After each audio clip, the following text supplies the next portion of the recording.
that a character is getting their own movie and getting that Batman treatment and appearing in the limelight, here are a few DC characters that could appear in the movie. Here's the top 10 list. The sub button. Like the like button. Smash and hit the sub button. And if you really want to, go ahead and ring the bell. The band is a subgroup of Amazon, or better yet, Amazonian warriors from Themyscira that settled in Egypt long ago. Former member was Artemis and Band of Midar, but should they have a different leader, like Shimtar turn to Mercy, if Artemis is too busy as a supporting character in the Wonder Woman franchise? Wouldn't that just be awesome? Jaume has lived a long life born to Mother Soul in the Sensei.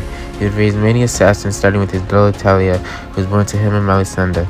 Talia has mixed Chinese and Arab ancestry, but could we see Ras form some type of pact as he did in the Injustice verse?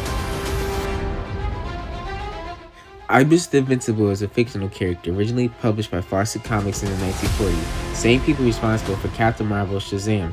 Like many magician superheroes introduced in the golden age of comics, such as Mr. Giovanni Zatara, Ibis owes much to the popular comic strip character Mandrake the Magician.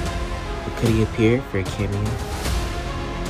Rex Mason, aka Metamorpho, originally an archaeologist. Rex Mason was transformed by the exposure to the Orb of Ra. He was an adventurer who got his powers from the Orb of Ra.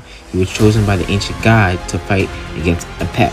Amon Tamaz, Berat Tarazi. Osiris dies in many versions of the continuities, but Osiris receives his powers from Black Adam. Like his benefactor, Osiris walks the line between heroics and villainy. He should appear simply because he's Isis' brother. Think of Khaled Nasir's mentor and master. Kent Nelson comes to mind. Khaled Nasir was trained not just by Kent Nelson. So if Dr. Fate were also on the brink of death, Khaled would be a great legacy for this cinematic universe.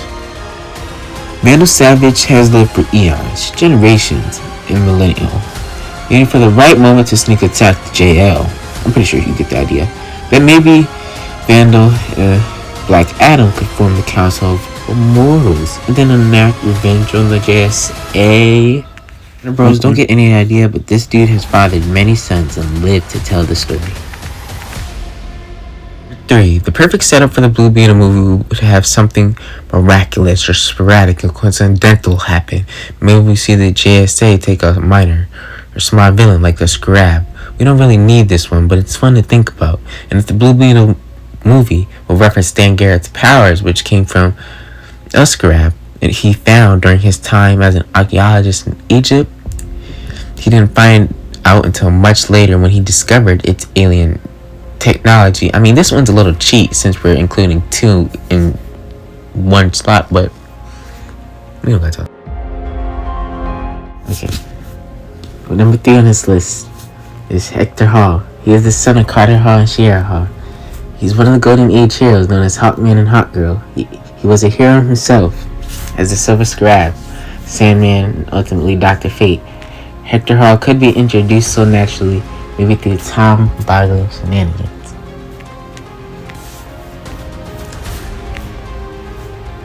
The movie could set up his introduction in a way so unpredictable that it would be so unexpected. Like,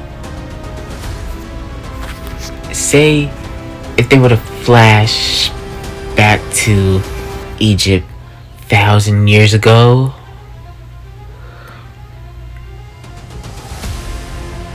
where an incarnation of Hawkgirl and Hawkman were to exist, and then flash forward to a new incarnation where they exist nowadays.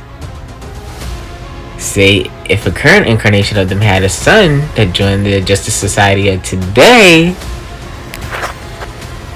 he could be properly introduced into this already huge established cinematic universe that we are seeing all these superheroes from. And wouldn't that be great? Because if they give us a son that becomes a member of the Justice Society, mind what I was saying, time for some honorable mentions. Tia Taramic, Lilith,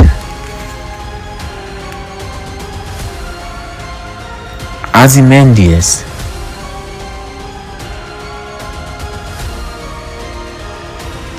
and finally, Queen Bee.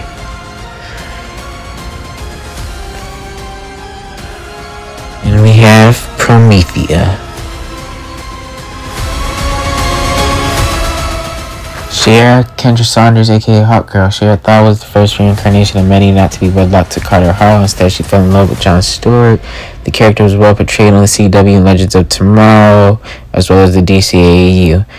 She was substituted for Cyclone in the movie, and still very well could show up in the DCU if to utilize the character in the near future.